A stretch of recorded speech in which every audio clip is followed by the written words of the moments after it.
আপনারা যারা এখানে বাড়ি তারা চিনেন এই ব্যাপারী বাড়ির সাইফুল, একেবারে ইয়ং, সবে মাত্র বিদেশ থেকে আসছে। ছেলেটা ঘুমায় যায় নাই ভাই।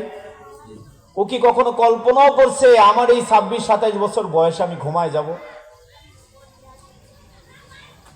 এই জন্য আমরা যদি কেউ অল্প বয়সের থাকি, তারা যদি ভাবি যে আমি আরো বাঁচবো, এই কল্পনা করাটাও বোকামি।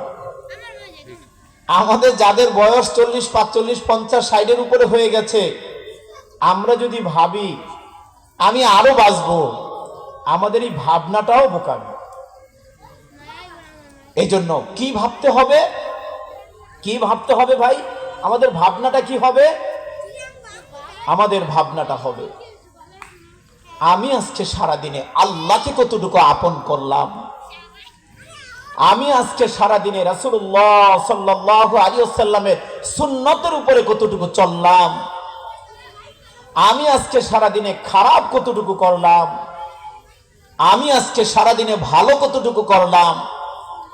এই ভাবনাটা প্রত্যেকটা মুমিন বান্দা বান্দির করা উচিত, এবং এটাই মুমিন হওয়ার আলামত। এই জন্য আমরা এই পয়েন্টে যখন আমাদের জিন্দেগিকে পরিচালনা করব, ইনশাআল্লাহ ধীরে ধীরে আমাদের ঈমান তাজা হতে থাকবে, ধীরে ধীরে আমাদের ঈমান মজবুত হতে থাকবে। আর যদি এই জাতীয় কোনো মনোভাব আমাদের দিলে না আসে, নেক কাজের চিন্তা চেতনাও যদি আমাদের দিলের মধ্যে না আসে, আস্তে আস্তে আমাদের ঈমানটা দুর্বল হয়ে যাবে, আস্তে আস্তে আমাদের কলবটা অন্ধকার হয়ে যাবে।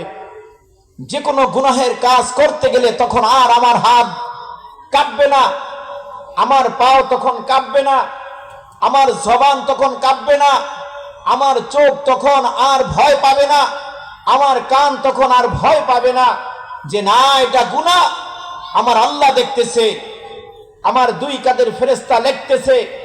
এই চিন্তা চেতনা তখন আর আমার দিলের মধ্যে আসবে না। তখন আমি অনবরত গুনাহ করতেই থাকবো, আমার মনটা আর ঘুরবে না। এই জন্য ভাই, মুমিন যদি হতে হয়, আল্লাহকে যদি পেতে হয়, রাসূলুল্লাহ সাল্লাল্লাহু আলাইহি ওয়াসাল্লামের তরিকায় যদি চলতে হয়, আমাদের ভাবনার মধ্যে থাকতে হবে। আমাদের কিসের মধ্যে থাকতে হবে ভাই?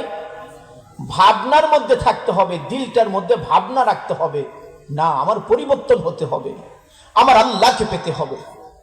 আমার কাকে পেতে হবে? আল্লাহ।